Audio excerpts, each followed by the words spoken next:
Nós estamos chegando mais uma vez para apresentar a reflexão bíblica da Palavra de Deus.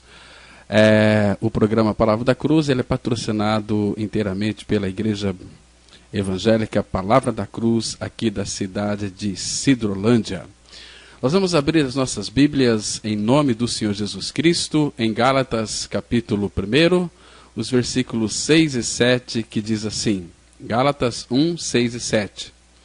Maravilho-me de que tão depressa passasseis daquele que vos chamou a graça de Cristo para outro evangelho, o qual não é outro, mas há alguns que vos inquietam e querem transtornar o evangelho de Cristo. Vamos orar. Nosso Pai, te damos graças por essa oportunidade tão maravilhosa, onde nós nos encontramos aqui para ministrar a verdade da Tua Palavra, e o desejo do nosso coração é que pelo Teu Espírito, mediante a revelação dessa verdade, muitas vidas possam ser alcançadas nesse momento. Leva aqueles que são Teus a Cristo, para que eles entendam, compreendam e creiam neste Evangelho maravilhoso. É em nome de Jesus que nós oramos. Amém. Aqui o apóstolo Paulo, ele está maravilhado. Por quê? Os Gálatas tão depressa estavam passando daquele que vos chamou a graça de Cristo para outro evangelho. Então existe outro evangelho, porque o verdadeiro evangelho, ele é a obra-prima perfeita e completa da graça de Deus. É a mensagem cristã que é destinada àqueles que fizeram o melhor que podiam e falharam. E a proclamação total da libertação plena que Jesus Cristo realizou em favor do homem. O que é o Evangelho? O Evangelho é a boa notícia de Deus que apresenta uma solução total, integral e real para todos os problemas espirituais que afligem toda essa humanidade. O Evangelho é uma declaração de libertação do pecado. É o poder que sustenta a vida na vida cristã. É a garantia suficiente do estabelecimento de um novo homem, de uma nova ordem e de um novo mundo. A religião é uma iniciativa do homem para tentar alcançar a Deus. É o homem cheio de bons propósitos, buscando o seu merecimento pessoal. E para conseguir aí a dignidade necessária, com a finalidade de receber a recompensa que os seus atos exigem. A religião, meus amados, ela é uma proposta dos homens de valor, usando aí as suas capacidades e as suas aptidões para conquistar uma posição superior que permita a aceitação diante de Deus. Agora, por outro lado, o Evangelho é uma obra consumada de Deus por intermédio de nosso Senhor Jesus Cristo, em benefício de todos os homens indignos e desqualificados. Evangelho é uma dádiva graciosa em favor daqueles incapazes que nada merecem. Evangelho é um presente do coração soberano de Deus para o coração desesperado do homem. O Evangelho de Jesus Cristo é o oposto da religião. A religião é o homem esforçando-se para se chegar a Deus com a sua dignidade. O Evangelho é Deus alcançando o homem na sua profunda indignidade. Porque na religião o homem faz para merecer. Agora, no Evangelho, ele recebe sem qualquer merecimento. Mas há uma tentativa de distorcer por completo o Evangelho da graça. E esta operação maligna, ela é mostrada pelo apóstolo Paulo como o outro evangelho, como nós lemos aqui no nosso texto básico. Porque, na verdade, não é um outro evangelho, porém, a sobrecarga imposta por alguns aí que pretendem transtornar o evangelho de nosso Senhor Jesus Cristo. São aqueles que ainda não experimentaram a maravilhosa realidade de uma vida dirigida pela graça. Promove aí uma campanha pesada para agravar a situação, colocando sobre os ombros frágeis bagagens excedentes que se tornam insuportáveis.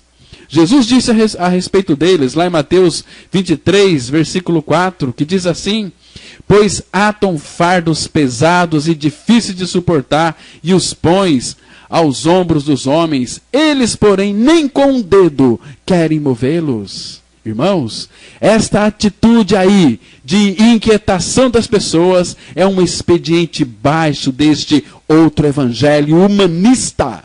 Porque, com uma fantasia de evangelho, a religião vil, ela supõe conseguir a libertação das pessoas com o excesso de cobranças e exigências morais.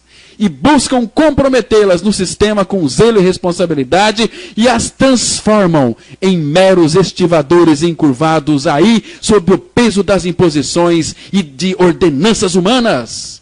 Jesus, por meio do Evangelho, ele convida os homens a virem a ele com uma proposta de alívio. E Mateus 11:28, foi nosso Senhor Jesus quem disse: vinde a mim, todos os que estáis cansados e oprimidos, eu vos aliviarei. Meus queridos e amados irmãos, não há importunação, nem imposição. É um convite suave, brando e mitigador. Agora, as religiões, sim, elas sobrecarregam muitas pessoas com um legalismo descarado e um fardo pesado de ocupação e obras. E lá em Lucas 11:46 está escrito que: ai de vós também, doutores da lei, que carregais os homens com cargas difíceis de transportar, e vós mesmos nem ainda com um dos vossos dedos tocais essas cargas. Irmãos, não é possível nós ofuscarmos esta diferença marcante. Não é do feitio do Evangelho da Graça exigir qualquer coisa. A graça, ela não pede comportamento, mas ela dá caráter. Enquanto a religião exige retidão, o Evangelho concede a verdadeira santidade. Meus queridos e amados irmãos, a igreja, ela sempre sofreu a influência dos religiosos reclamando uma postura legalista. E o interesse principal é a conduta moral sem se importar com a hipocrisia. E foi neste contexto que a igreja de Jerusalém, ela repeliu inteiramente a pressão judaizante com uma atitude bastante singular que está escrito lá em Atos, capítulo 15, dos versículos 10 e 11, onde nós lemos: agora, pois, por que tentais a Deus, pondo sobre a serviço dos discípulos um jugo que nem nossos pais, nem nós pudemos suportar? Mas cremos que fomos salvos pela graça do Senhor Jesus Cristo, como eles também. Meus irmãos, nós precisamos entender que o Evangelho de Cristo é inteiramente pela graça e somente pela graça. Mas há alguns que pretendem transtorná-lo, e é preciso que nós saibamos identificar como isso acontece. Porque a deturpação na igreja começa com a presença de homens gananciosos e desprovidos da graça que se infiltram aí no meio de uma comunidade com os seus propósitos camuflados. Por isso que em 2 Pedro capítulo 2, verso 1, o Espírito Santo, usando Pedro, nos adverte: e também houve entre o povo falsos profetas, como entre vós também haverá falsos doutores, que introduzirão encobertamente heresias de perdição e negarão o Senhor que os resgatou, trazendo sobre si mesmos repentina destruição. Amados, a infiltração de homens destituídos da graça é o primeiro elemento de corrupção. Como entre o povo israelita houve os falsos profetas, no seio da igreja contemporânea haverá uma gama variada de falsos mestres, disfarçados em discípulos de Cristo. E a palavra fala lá em 2 Pedro 2, de 2 e 3, ela diz assim, algo muito triste, que muitos seguirão as suas dissoluções, pelos quais será blasfemado o caminho da verdade, e por avareza farão de vós negócio com palavras fingidas, sobre os quais, já de largo tempo, não será tardia a sentença e a sua perdição não dormita. Amados, a palavra de Deus é clara em mostrar que muitos serão adeptos destes sistemas e seguirão com afinco essas dissoluções. O engano se propaga graças à parte da verdade que traz consigo. O erro, ele sempre se apresenta vestido com a roupa da mensagem cristã.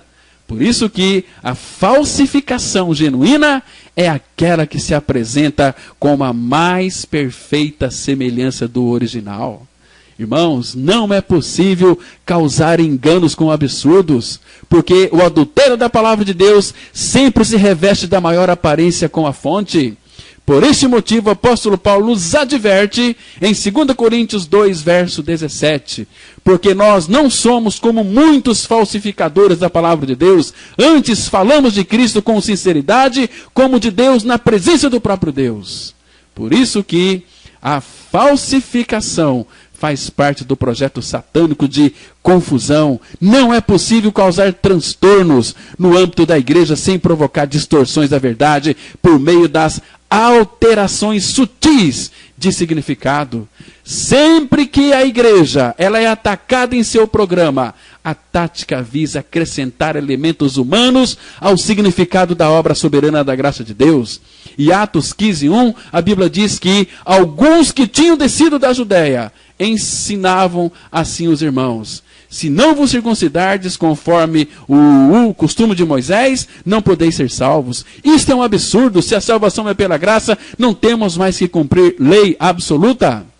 Cristo já cumpriu tudo, e lá naquela cruz, Ele crucificou a minha e a sua natureza. O nosso pecado foi incluído ali no corpo de Cristo, onde nós morremos e ressuscitamos com Ele, e hoje Cristo é a nossa vida. E nós estamos vendo que as distorções da Bíblia, normalmente elas partem das interpretações erradas da Bíblia, que adicionam os valores humanos aí aos propósitos eternos e suficientes da graça de Deus. Irmãos, nada é mais danoso para o progresso espiritual do que anexar cargas de esforço que acabam por sufocar o descanso da alma. Há muita gente que tem sucumbido na sua agenda de fé, por causa do aumento de obrigação que lhe foi imposto. Por isso que Atos 15:24, a Bíblia diz assim: porquanto ouvimos que alguns que saíram dentre nós vos perturbam com palavras e transtornaram as vossas almas, não lhes tendo nós dado o mandamento.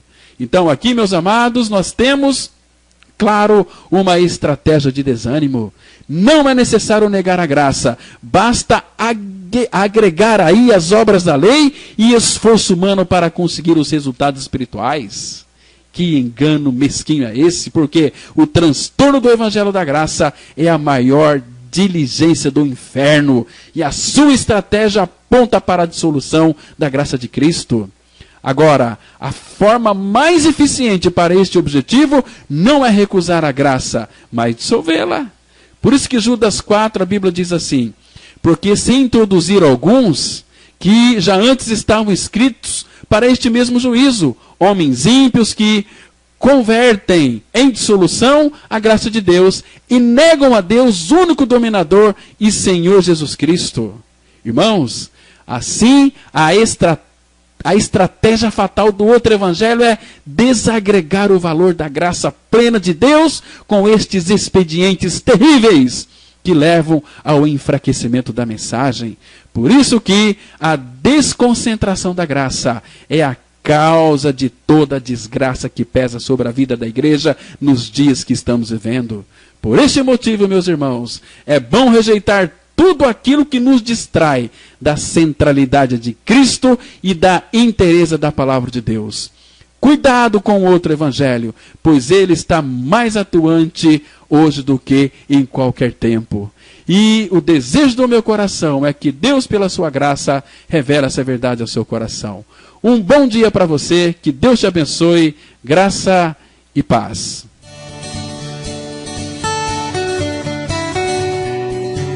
Se você se identificou com esta mensagem e quer saber mais sobre ela, ligue para o telefone 0 operadora 67 3272 4801 ou venha nos fazer uma visita na Rua Acre, número 260, no centro de Sidrolândia, Mato Grosso do Sul.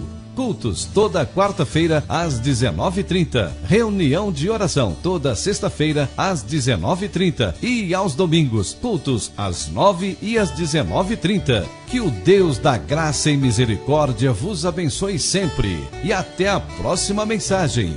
Graça e paz.